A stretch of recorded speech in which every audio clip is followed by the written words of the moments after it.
Good morning. The topic that I was asked to talk about this week is law abidingness.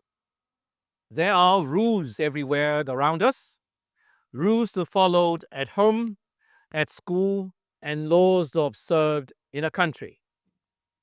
Consider rules as the cornerstone of any organized community. They are there to keep us safe. They ensure that everyone is being treated fairly, and they make sure that our rights are protected. That is why it is our responsibility to follow rules. In conjunction with our school rules, St. Paul's College has its own charter of rights and responsibilities to help students understand the rationale and principles underpinning those school rules. And this charter applies to all the students and teachers in St. Paul's College. For example, we have the right to be respected.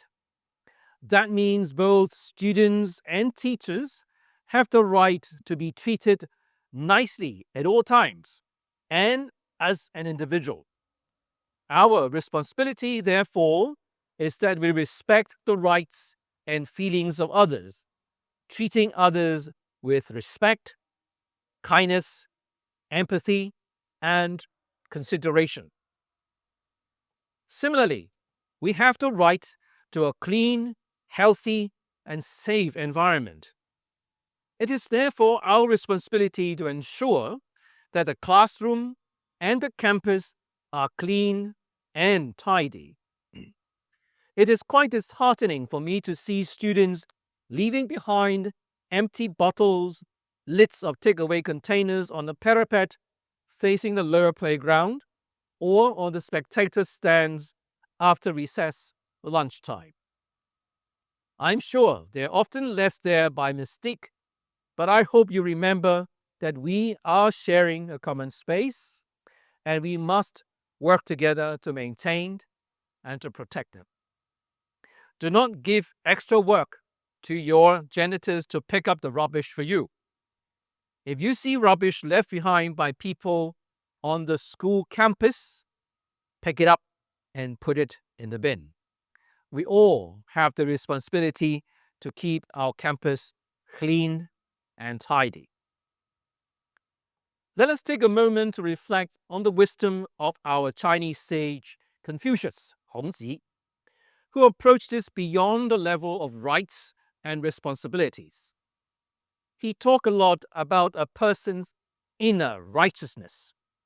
True virtue comes from understanding the deeper meaning behind our action.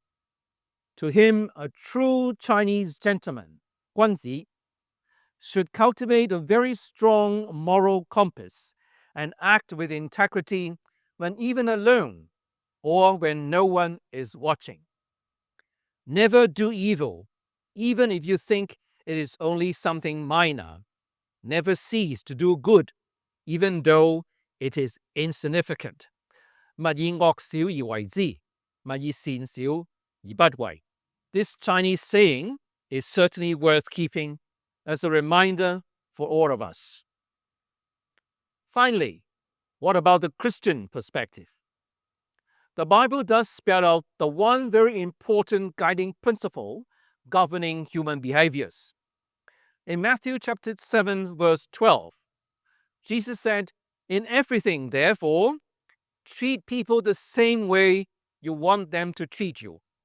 For this is the law and the prophets."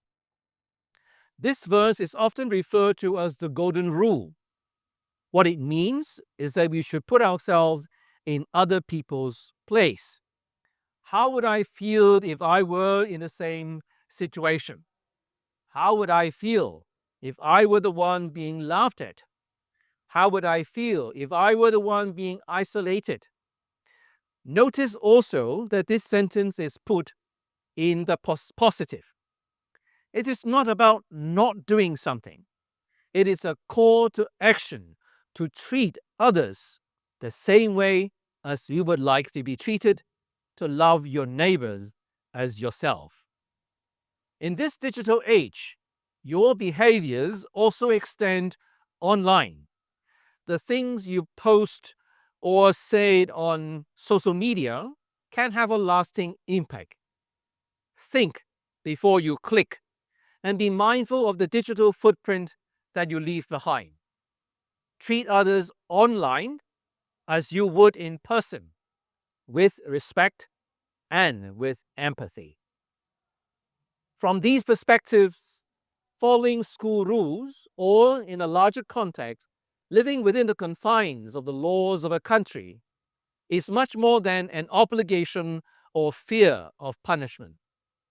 It is a conscious and moral decision to make positive contributions to the collective well-being of the community.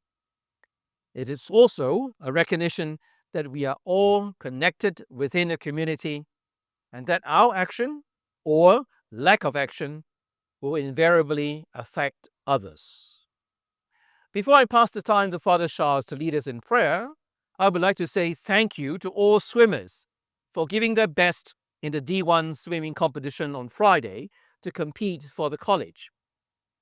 To all the members of the cheering team for your display of solidarity, supporting your schoolmates in the competition, and finally to the timekeepers for your display of professionalism.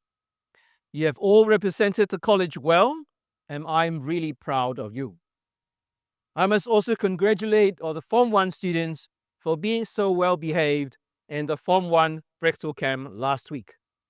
I was glad to hear many good comments from the instructors. Last of all, of course, a big thank you to all the peer mentors for all your efforts in looking after the Form 1 students during the breakthrough camp. Thank you.